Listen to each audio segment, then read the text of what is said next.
Hey folks, I decided that I wanted to just get my feelings about E3 out there somehow, and the easiest way to do it is just to make a video. So I'm gonna go through every press conference. I'm just gonna talk about what I thought was interesting.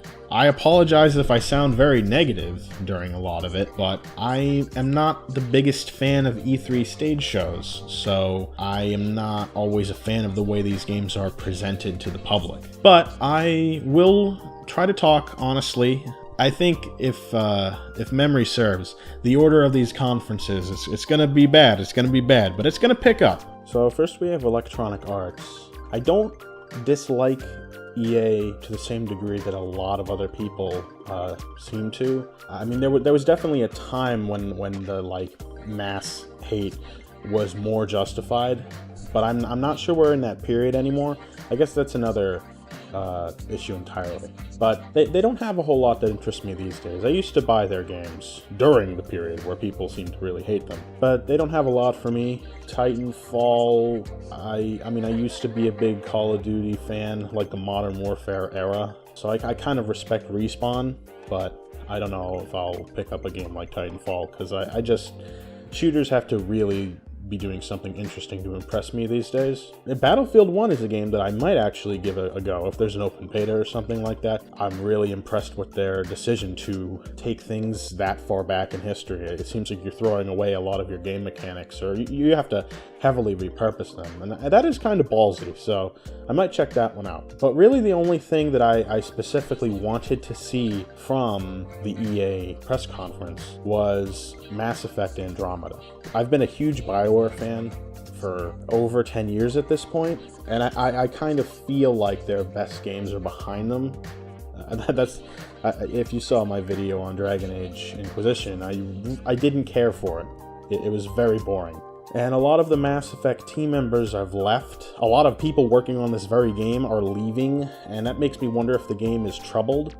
So I was really kind of hoping for a good demonstration of the game to give me a better idea of what we were gonna get. And we just kind of got a trailer that wasn't very interesting, and it didn't reveal more than we already knew. There were some neat visuals, but in general it was just disinteresting, and I was shocked that that's all we got. I would say this is probably one of the biggest disappointments for me personally at E3, was not seeing any real gameplay demonstration of the next Mass Effect game.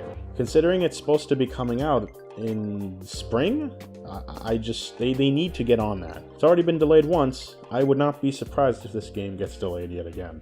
Besides that, there wasn't much I was terribly interested in from EA. I do like creative use of the Star Wars IP, and maybe that'll turn into something cool, but you really never know. At the end of the day, licensed games is a very, very 50-50 toss-up.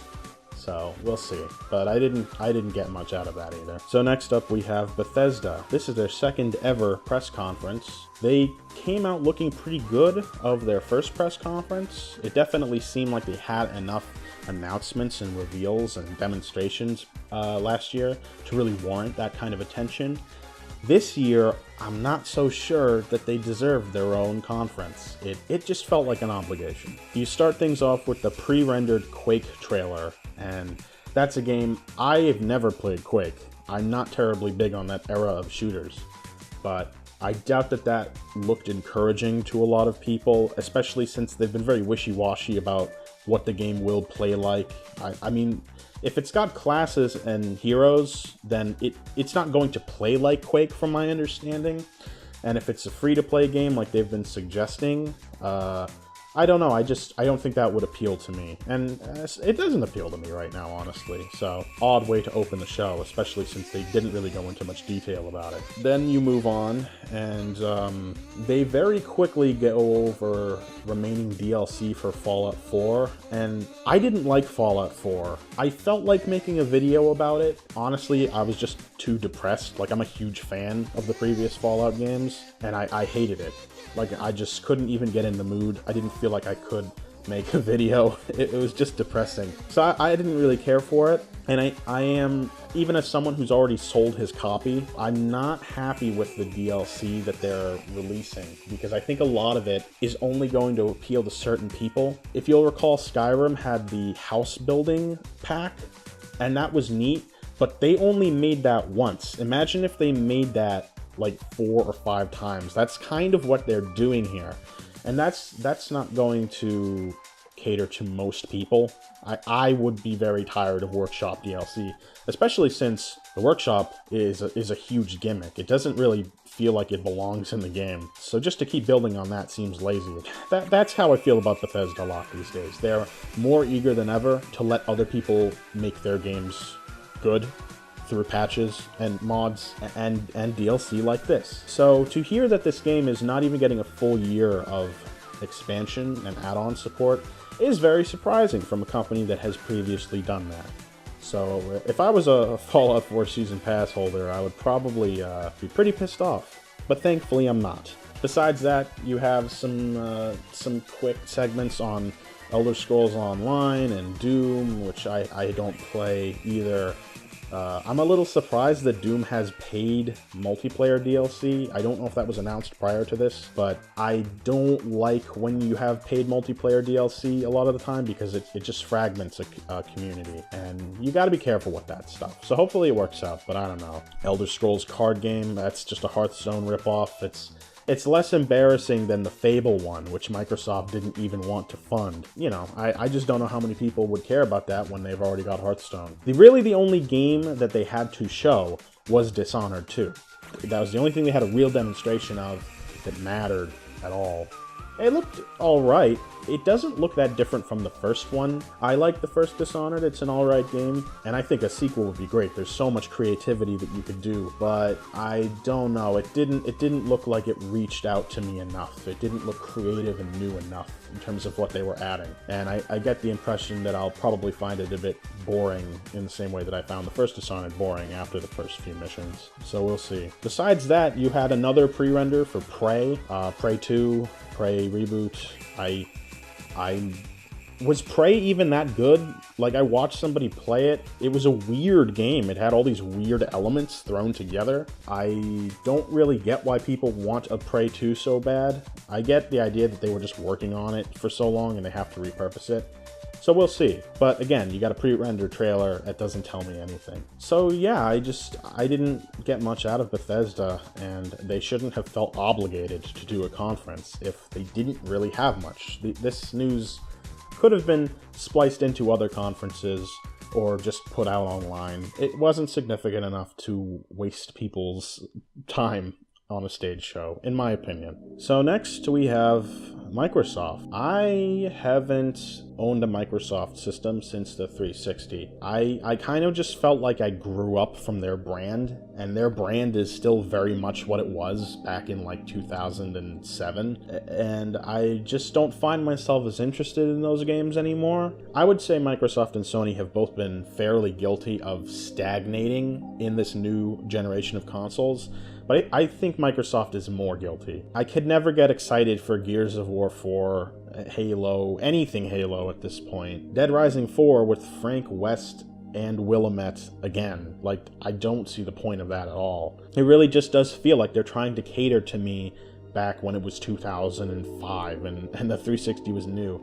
They want me to get excited about these things that at this point are old. That's not to say they don't have other games, because there was Recore, which Recore, I don't know what to make of it. It looked like it could be okay, but Armature doesn't have the best track record. I know a lot of the guys from Retro Studios who worked on Metroid Prime work there, and I love Metroid Prime, but I don't know. I am skeptical about it. I'm also skeptical of Kenji Inafune, but that's another story. You have Scalebound by Kamiya of Platinum, and I love Platinum, and I love Kamiya as a game designer. But Scalebound didn't demo well. It didn't look interesting. It just kind of looked boring. And that's weird, because there are so many points in Platinum games that just look naturally flashy. They look like money shots, and they picked a moment that did not look like a money shot. So that struck me as odd. It's certainly, you know, it's probably the only Xbox game I'm interested in, but it's not going to be enough to convince me to buy a new system. But I don't even have to, because now all these games are on Windows 10, I guess? That strikes me as odd. I don't know if that's a good or bad decision. I'm leaning towards bad move on Microsoft's part, but only time will tell. And this may just be something they feel they have to do to stay alive. And if that's the case, then that means that they aren't feeling too good. And it's also weird, because they've announced the Scorpio, the more powerful Xbox One, and I am very skeptical of that and the PS 4.5. I just don't think people are going to rebuy a console unless it's like really significant. And if it is really significant, then that's kind of a screw you to the fans, honestly. The new Nintendo 3DS is an example of that design philosophy working, but that's the only instance I can think of. It might not be the same for a full-price console, which is going to be more expensive. But we will see. That is a very far away thing, thankfully. Was there anything? If there's anything else that Microsoft had, it's I literally don't care, so I'm not even going to mention it. The only other thing I can think to mention is that the guy who was playing Final Fantasy 15 on the stage was absolutely terrible, and that didn't give me any more confidence in that game either, because I don't know what to make of Final Fantasy 15. That just looks like a very confused game. But Microsoft, not much interest. I'm not going to talk about the PC gaming show because there was nothing there that interested me remotely. Which brings me to Ubisoft. You know, I'm not going to talk about Ubisoft either. I'm sorry. I haven't liked hardly anything Ubisoft has done for years now, with the exception of Rainbow Six Siege. And when Rainbow Six was shown at E3, it was a complete fabrication. It barely resembled the final product. It's disgusting, and that's part of why, like, I wasn't interested by anything Ubisoft had, but the things that were maybe like almost a flicker on a heartbeat monitor for me, I just remembered, oh, the game's probably gonna look way worse when it comes out.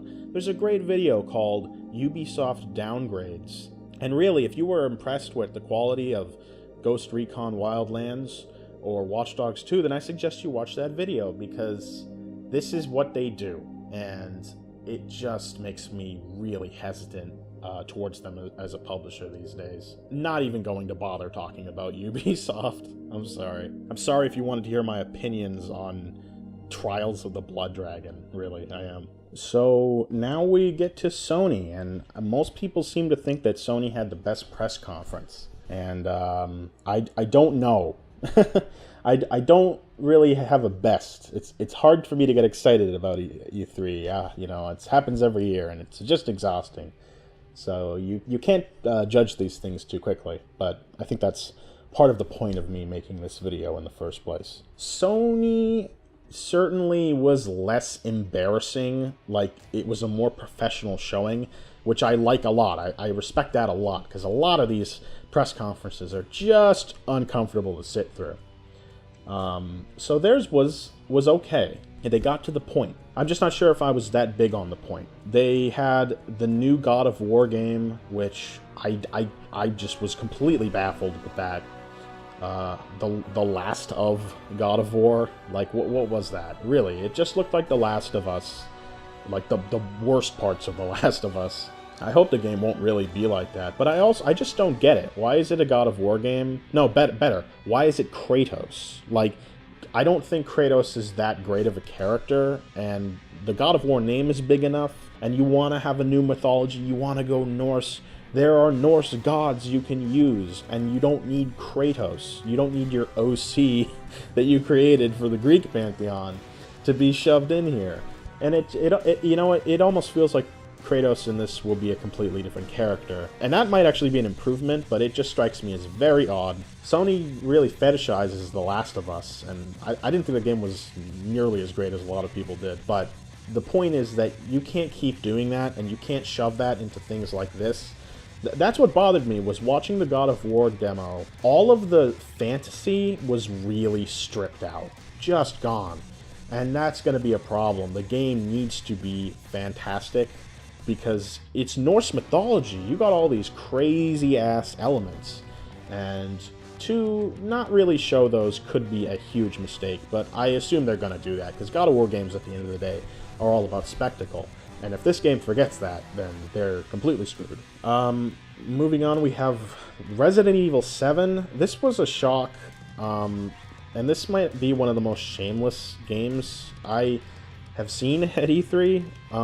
I know Resident Evil is in a rut and they're trying to figure out what to do, but I don't believe them when they say that they've been working on this before PT's reveal. I just don't. And if they were, then they probably just tried to make it look more like PT. It's shameless. And it's capitalizing on a game project that was canceled for terrible, terrible reasons. And that doesn't give me any more faith in Capcom these days, really. I know there's a demo for this. I will probably try that demo soon, but doesn't that also remind you of PT? It's the same exact thing, and they're mirroring this to a T.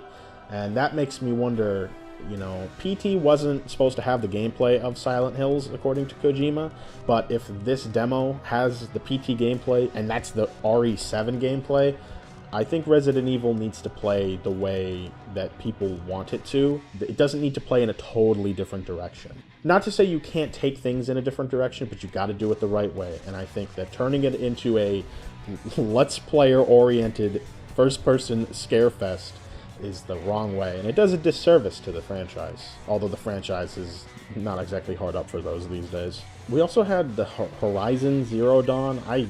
That game just looks weird. I don't know if I'll get it, because I'm not super into, like, obsessive crafting, and I just feel like that game will have a lot of it, but it does certainly look weird. I wish it looked a little weirder, though. It looks like Celtic nature, and then there's just robots. I don't know. I kind of wish the human stuff looked more alien, but, you know, that's just me. I don't really know what to think of that game. Then you have the VR stuff. Oh boy, I am not sold on VR at all. I have spent fairly limited time in an Oculus Rift, and I didn't get it. I just didn't get it. And everyone's jumping on this bandwagon, and I'm not confident that it's been proven from a marketing standpoint. I will be very curious to see how VR does, but I think a lot of these VR gimmick games that we're seeing, I don't know. I don't think they're going to be able to recreate the success of the Wii with this one, because the investment that you need to put in is just far greater. And I don't know. We'll see. I'm not sold on it. I mean, most people I know aren't sold on it, but like, why are all these game developers sold on it, really? That's the mystery to me. I was kind of shocked to see the Spider-Man game. Marvel kind of doesn't really do licensed games too well, especially lately. I think that the time is right for a new Spider-Man game. It could be a lot of fun if it's good, but you really never know. You got Insomniac working on it, though, so that might mean something. I would like for a good Spider-Man game, but I don't want it to be a ripoff of the Batman Arkham games. I like Arkham City and Arkham Asylum a lot, but I want a Spider-Man game to play different, because you are a different superhero. I'm also not thrilled that Yuri Lowenthal voices Spider-Man, because it was just his regular voice talking. It was like, that's that guy, that's not Spider-Man. I don't know, that's just me being a loser. There was also the reveal of Days Gone, which looked even more like The Last of Us, and that was the only game that they had a real demo of, or more of a demo, I should say. And it didn't look good at all. It was just a guy shooting hundreds and hundreds of zombies in the face, and then it just ends. It just ends. It's so fake, you know. I don't get that. I think zombies are done. They peaked like 3 years ago, at least. I really hope that people move on and do something different. And why are they obsessed with The Last of Us? Why are they obsessed with games that look like that or have things like it? I want something more creative. Sony has had a lot of more creative stuff in the past, and right now things are kind of homogenizing in a way. Like I said, Horizon Zero Dawn is a really strange concept, but it doesn't look ridiculous enough to me. What else was there? Oh yeah, they showed like 8 to 10 minutes of the new Call of Duty, and nobody gives a shit about that. That was a complete waste of everybody's time. This conference wasn't that long, and they wasted so much time on Call of Duty and Lego Star Wars. I do think that's worth pointing out. those felt like bigger wastes of time than some other things. Except for the entire Ubisoft conference, which was a complete waste of time. And of course, the only real surprise for me, and the thing that really shocked me, it was the first thing out of everything at E3 that made me so much a smile, was Hideo Kojima's surprise appearance and the reveal of Death Stranding. You know, the subject matter of the trailer was very out there, of course, and I'm not really going to spend that much time talking about that specifically, but I'm happy to see that his partnership with Sony is already producing something. I didn't think we would see a game title, game trailer for much longer, but they worked really hard to get something out there, and I applaud them for that. I don't expect this game to be out for many, many years, though. I mean, I know Kojima likes to take his sweet-ass time, but I like that things seem to be working for him. I'm glad that he got Norman Reedus back, just because there's like a level of continuity there with the fans. So I hope that things work out for him. But I'm not going to get as hyped for this game, because I know it's going to be pretty far away. There's one big negative about Sony's stage show that I just haven't seen a lot of people address, and you can see this at the end of the stage show. There's a sequence where they just show a bunch of games in quick cuts, and they show several games that weren't mentioned during the conference. And the titles for these games aren't displayed, it's just pictures of them, so you don't know what they are unless you're already a fan. And that really bothered me, because pretty much all of those games were Japanese, but they're still exclusive titles.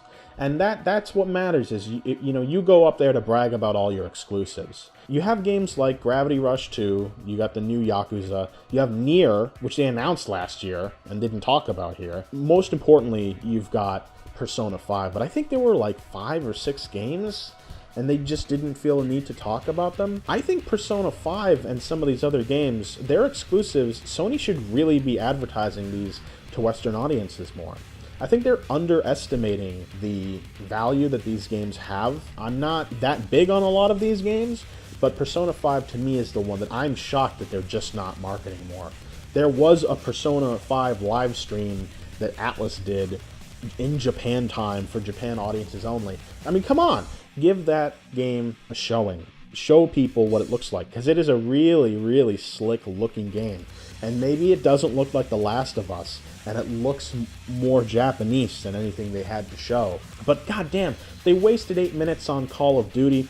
They wasted like 5 minutes on David Cage's new shitty game that's going to be a big pile of shit because he's the worst game designer ever. But they didn't feel any need to show this Japanese stuff, and that did bother me. Sony is a Japanese company. They have relations with Japanese studios. And to just not try to sell that stuff to the West, I mean, isn't that how video games, like, got popular again? Was Westerners experiencing Eastern games? You gotta keep doing that, Sony. That's what I think Sony's best at, is bridging East and West talent. And that was the biggest disappointment, and that's what really held their press conference back for me. The obsession with Western games, and just the slighting of Japanese ones. So the only thing left to talk about is Nintendo, and I'm gonna just talk about where I was mentally when I learned that there was not going to be a digital event, which they have done in the past, which I prefer those to the press conferences, actually. I like just watching the video. And I was shocked when they said they weren't going to do that. They hastily said the NX is going to come out in March, but we're not going to talk about the NX at E3, and we're pretty much going to focus entirely on Zelda. And we don't know anything about Zelda at this point. I'm super nervous about the new Zelda, because it looks like it has big ambitions, but I don't know if they can do it. So I was going into this really nervous, like, is Nintendo gonna just mangle this completely? Have they set themselves up for failure? No, they didn't. Zelda Breath of the Wild looks insane. Every second of footage I watched, I was shocked, and I couldn't believe what they were doing. There's a reason it's the most talked about game, and wow, it really looks like every major leap they needed to make, and then some. It really, I mean, you could make the case it's not a Zelda game anymore. I wouldn't go that far. I see a lot of people who are bitter, because they think that they're just taking a bunch of shit from Skyrim and stealing it.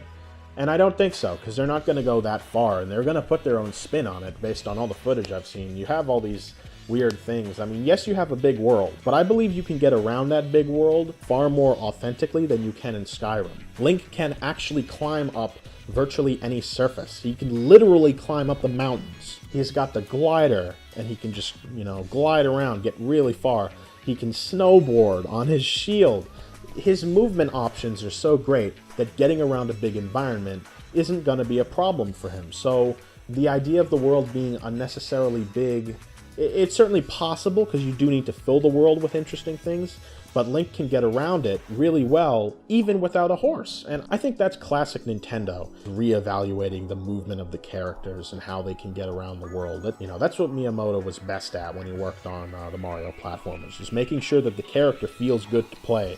And he said in an interview that that's a lot of what he's doing here. I think it's just going to be a Zelda like no other. That's a fantastic direction for the series to move in. I'm really excited to see what this game could be like. There is, of course, the problem of it also being on the NX, and they didn't talk about that, because all they showed was the Wii U version. Wii U version looked pretty good. So I have every incentive to get the Wii U version, but I don't know anything about the NX, so they haven't sold me on that. I'm not going to buy the NX just to play Zelda. It's a strong contender, don't get me wrong, but they need to have more games, and I believe that Nintendo's secrecy with the NX at this point is not justified. It's not. Unless they just don't have anything to show, which I believe is probably true. Besides that, they did actually stream some other games, and they weren't like amazing titles to show. They showed the new Mario Party for the 3DS, which looks okay. I think most people were just excited about a Waluigi amiibo. They showed the new Paper Mario that everyone seems to hate. I didn't play Sticker Star, but most of what I saw in Color Splash did not offend me. It looked fun. I actually really liked the art in the game. The new Rhythm Heaven was shown, and it released immediately, which was great. I downloaded it right after the show and started playing it for about 40 minutes before my 3DS died. And I'll have to get a new one. But that was really fun. They did have games to show, and maybe they weren't the biggest games, but they were games.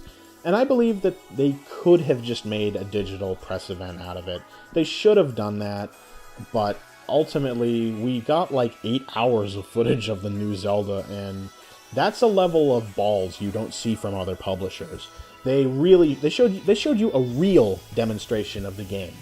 Lots of time, lots of things you could do. They showed you everything because they had insane confidence, and that's it. A lot of the time Nintendo makes these strange decisions and it makes me feel like they have no confidence, but then they do that one thing that shows the exact opposite. And that's what I like about E3. I like the confidence. I don't like things being hidden behind trailers and double speak on a stage floor. I just like seeing the games because those speak louder than anything else. And that's why Nintendo's efforts often get a lot of praise, because they do that. They just seem more honest. And I'm surprised other companies aren't trying to do what they've been doing. But, that's just what it is. That's E3. I would love to see how these games that we've all seen turn out. That's the big thing, is some games can look great at E3 and then they come out and they're shit. You never know. Once any of the games I've talked about come out, feel free to come back to this video and dislike it and tell me I was completely wrong about all of them and that they're all great and I'm an idiot. But I just wanted to get this out of my system, and I appreciate anyone who wanted to listen to me ramble into the microphone for however long this is. So hopefully I'll have a video with real substance sooner or later. See ya.